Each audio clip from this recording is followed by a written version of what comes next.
Our onions and potatoes are nearing their end now. If you look at the onions down there, you can see they're ready.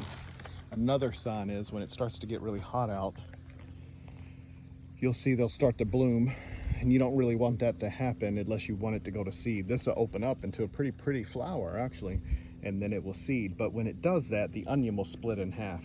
So if you don't want that to happen, you need to come through and cut these off or harvest it when that happens.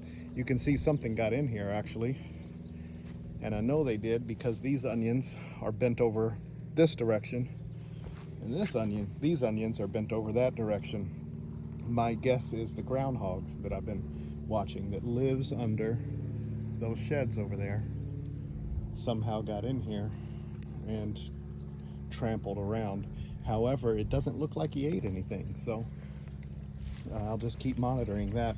And then this is also the time of year that these types of potatoes, there's 3 or 4 through here, you can see they start to turn brown. That's normal. So it's going to be time really soon to harvest those. I could probably go ahead and pull them, but it won't be long I'll be doing them. And then in the bags here, see these over here are dying.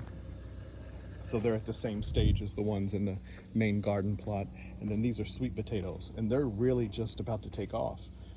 Actually, they are just taking off. Most of this growth that you see, probably that much growth, has just been the past few days.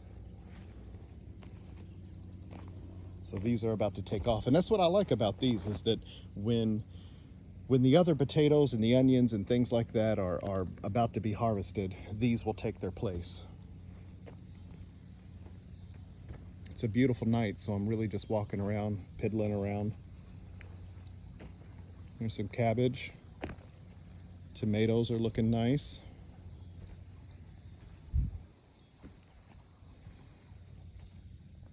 Basil. A lot more basil. I just harvested the last of the broccoli and the cauliflower through here, so I'll be pulling up these plants soon and then maybe putting something else in their place. Haven't really thought much about it yet. I should have, but I haven't. Little patch of corn over there, doing really good. Various spicy peppers all through here. This is a mix of cabbage and also cauliflower. I need to spray those with like an oil or something. I don't really use any insecticides. I only use natural stuff. So you'll see holes in the leaves of mine. And that's not too bad. I mean, it really doesn't do much to actually kill the plant. It just doesn't look nice. These are all bell peppers here. Little patch of chili beans. Corn's doing okay. Got beans are taking off, growing up the bamboo pole there. I need to get more string along here because, as you can see, they're above that top line of string. And then I have, these are the ones I've always joked about because the local place tells me that they're bush cucumbers, but yet every year when I buy them, they grow just like a vine. So either they don't know what a bush cucumber is, or there's really no such thing. I've never actually got a hold of a cucumber that grew like a bush. Here's the corn from the other angle. I'm excited about that. I really am. Whenever the corn takes off like this, it changes the whole feel of the garden. When you look out over there and you see the corn, the way it's thick and the broad leaves like that, it really, I don't know, it brings about a certain atmosphere for me. It gets me really excited. So this monster, I technically here, these are all Roma tomatoes. And I don't have to trim these, but if I find the time, I will. I like to do it, and I should anyway, because behind these flowers here, if I pull these back, you'll see these are no-heat jalapenos. So this was the first year I did that, and I'm starting to wonder if I didn't make a mistake. So normally, I think I've told you all this before in a video, I plant 2 deep. I plant one plant up here and one plant back here of the romas, but we found last year that the best romas dangled off the edge over the side of the raised garden bed. So I only planted them on this side. You know, see, on this side is the only place I planted them. But what happened is, because they had the extra space, they really just took that over anyway.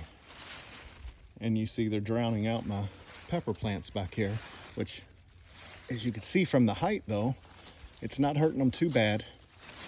But I'm worried about pollinators getting back there and then disease because of airflow as the year goes on. So I still may trim those up, even though they're determinate, and you should really, they say you shouldn't, but I do every year, and that seems to work out okay.